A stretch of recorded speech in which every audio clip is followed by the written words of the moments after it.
Okay, we're at RAGT22, and we're here with the absolutely amazing Brenda Novak. This is your first time here, right? Yes, I had no idea how cool this was. Isn't it? Yeah. Isn't it so much fun? I'm totally sold. Lots of fun people. So you lots think of you'll fun be events. back? Absolutely. Yeah. I mean, you travel all the time. I don't know how you get any writing done because you're always traveling. This has been a particularly crazy year. I think I've been gone more than I've been home. But it Yeah. hasn't all been work related. It's been, with family your related. mother My and mother. things, Yeah. but- So a lot of that was her business that I had to go take care of. But I know you do where you visit, because you visited me, authors, and do like interviews and include them in your amazing book boxes. Yeah. Which, thank you, I love that. You're welcome. And so you get around. Yeah, we've traveled. We went to Nantucket to interview Nancy Thayer, because in the months that I don't have a release, then I feature other authors in my book group online on Facebook. And so there's 22,000 or something members in there they are just so excited to meet these new authors to them. Yeah, in the group. And so it gives me a chance to feature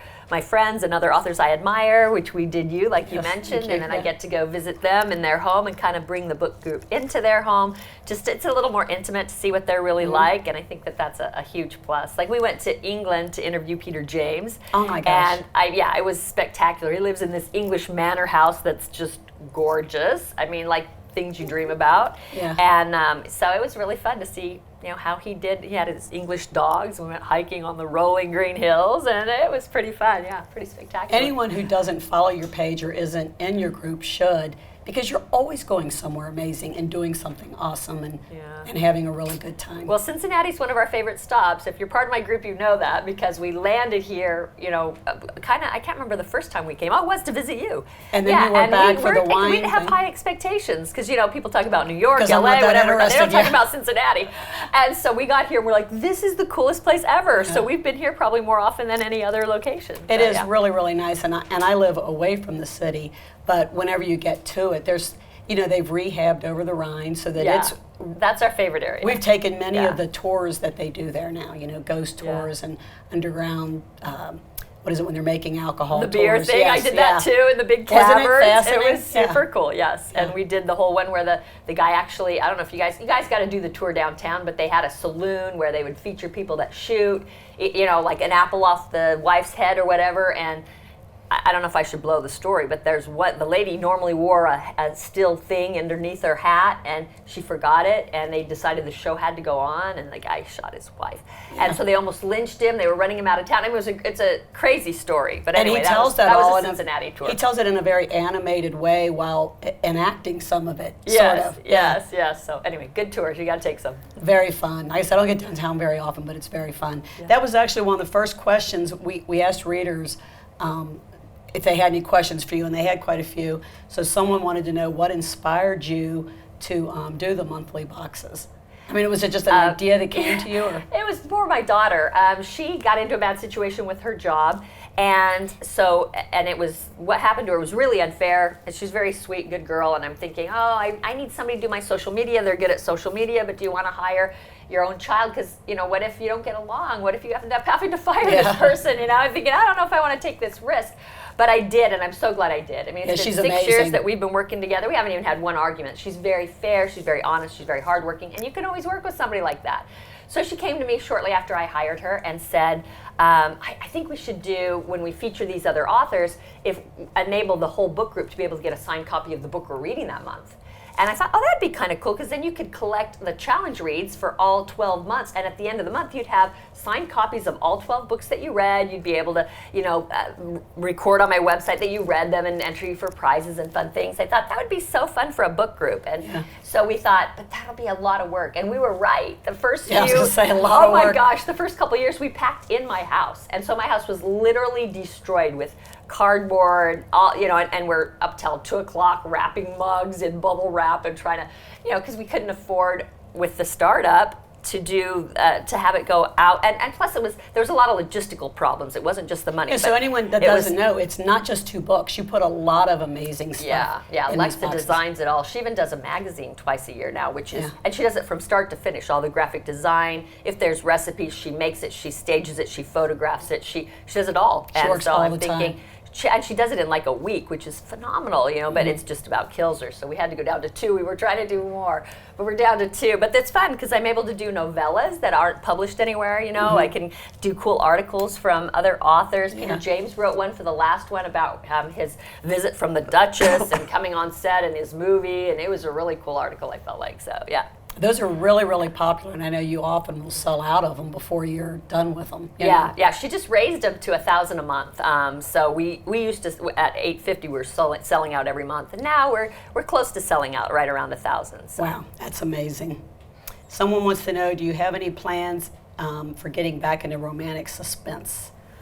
Oh, you guys, I would love to do that. I just need to convince my publisher. You know, they kind of want the same thing. You're with the same publisher. And what's getting successful is what they want, Well, and what they kind of are building a name with you, so they want a similar font for your name, a similar cover, a similar editorial is what we call the story inside. So they weren't the ones who purchased the suspense. They did make an offer on it, but they weren't as enthused about it. And so I sold the suspense to a different publisher, and it was really fun to work for too. But then the publisher that I'm with now made a bigger offer if I didn't work with that other publisher. So it kind of made me focus on exactly what I'm doing for them only for the time being. But I'm only on a 2-year contract right now. So, and I'm 1 year into it. So anything can happen after that. I would love to get back to maybe doing some more Evelyn Talbot Chronicles, or maybe even, you know, branching out and doing a brand new suspense series, or even a one-off. So I love suspense. I love going back and forth because it's kind of like, when you feel safe, you love suspense. But when you're like how tumultuous things are right now, I kind of am really enjoying the women's fiction and romance, right? Because the world's crazy with this war and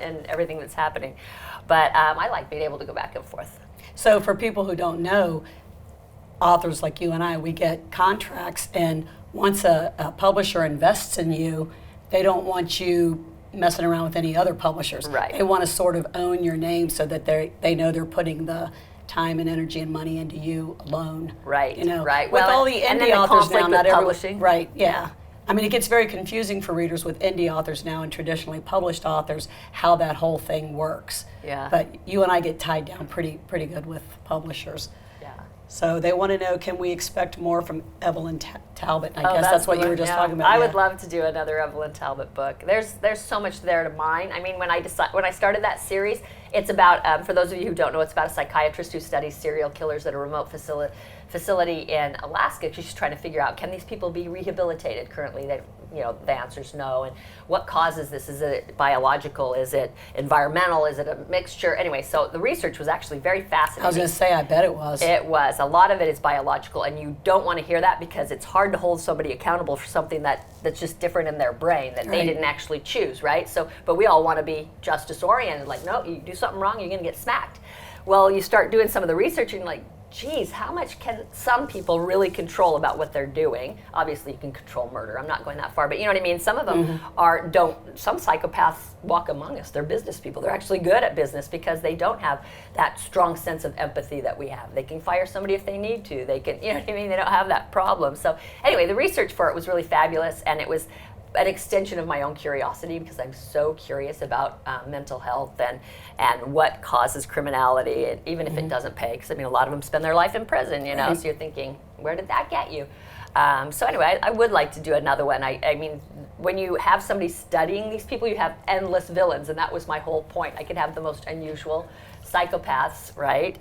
Even ones who maybe have done other crimes, not murder. I mean, there's just a lot of different things that where you could go with that. It's such a difference from what you're doing right now. Tell us a little bit about the book that just came out and maybe what you're working on next. Yeah, this Summer on the Island just came out in April 5th, and it was inspired by a big news piece that hit, I can't remember how many years ago now, but I remember at the time hearing it going, how did this happen, and how did these people deal with it, and how did this certain individual not know? I don't want to give away the secret in the book. So I just was floored by it. I thought, I have to explore this in a book. Like, this is too good to not mine this. So this deals with 3 friends who need a reset after COVID, and they go back to an island where one of them grew up going every summer, and her father was a powerful U.S. senator, much admired, great reputation, and he has passed on during the pandemic, and because of the pandemic, she couldn't go back to his funeral, so she's going back to help her mother with the estate and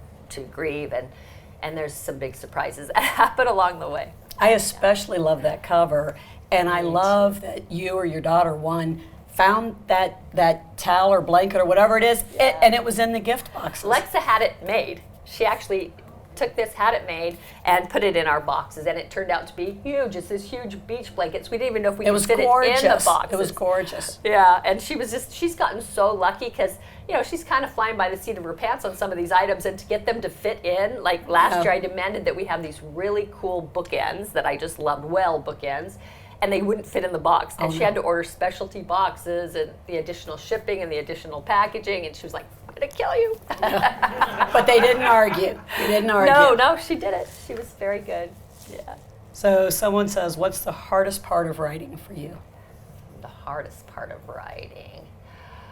All of it can be hard, all of it can be fun. Yeah, you know, that's what's weird. People say, well, you've written 70 books, so it must be easy. Like, you just stamp them out. Now, that's not true. Every new book is hard because some are easier than others. Some just pour out. Evelyn Talbot, for whatever reason, just poured out.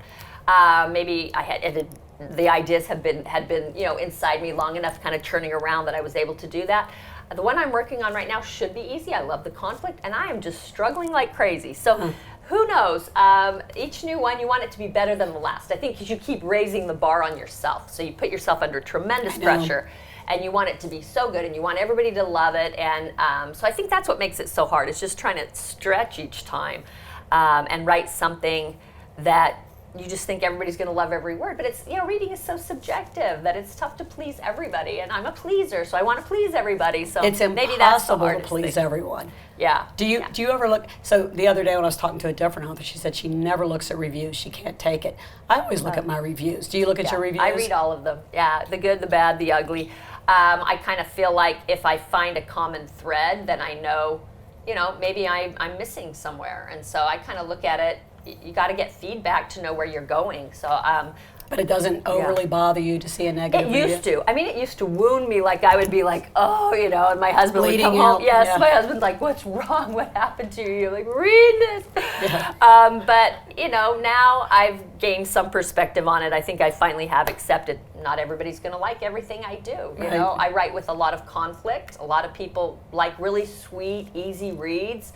And that's just not what they're going to get with me. I mean, they're going to get some conflict, because to me that's the engine that drives that story forward. I like things like Outlander and Game of Thrones, and there's just all this stuff happening all the time, this tremendous conflict, and it just keeps me gripped, you know. And so I tend to write with a lot of conflict. But people who want a very sweet, easy read, they would think, oh my gosh, I don't want to feel any angst. You know, I don't want to go there. So it kind of depends on what you like, and I've finally accepted not everybody's going to dig what I do. But apparently plenty of people are, more than enough. Well, you know, because you're doing so well. So before we wrap it up, what's the next book you'll have out? Do you have a title, cover? I do. You pleased with it all? The cover is an interesting endeavor. The title of the book is The Seaside Library, and it's another beach read like Summer on the Island. It's not connected. Really love the way the story turned out, but there is sort of a suspenseful element running through it a little bit, and it was really tough because the cover doesn't depict that at all. It looks very sweet. So we kind of, Harlequin and I, have a little bit of a, not a battle, I would say, but they tend to go sweeter with my covers, and I'm always afraid that's going to misrepresent it to readers, and they're going to get in there and go, wait, there's conflict in here, you know, and so we'll see how it works out. I did give in because my agent, everybody loved this one, so I said, well, okay, we'll see how it goes. So you'll have to see if you like the cover when we finally unveil it. It'll be out next April. Do you know when you will unveil it? I don't. We just got the, they went for a whole new spate at the request of my agent. She came up with an idea that, in retrospect, I'm not even sure that was that great of an idea, so I'm a little worried about this next cover. I was so sold on this one. I loved it from the absolute first moment I saw it. Yeah. This other one I'm a little worried about, but it'll be interesting. You guys will have to tell me what you think. Yeah, so we're all going to write you and let you know if it works or not. Yeah, you should have kept fighting. No. Well, Brenda, thank you so very much for being here. This has been amazing. Thank you. I hope you love it enough that you want to come back when you're not traveling everywhere else. Yeah, you know? I love it. Cincinnati's always a favorite destination. Awesome. So we're here every year. Awesome. All right, thank you so much. All right, you bet. Thanks for coming.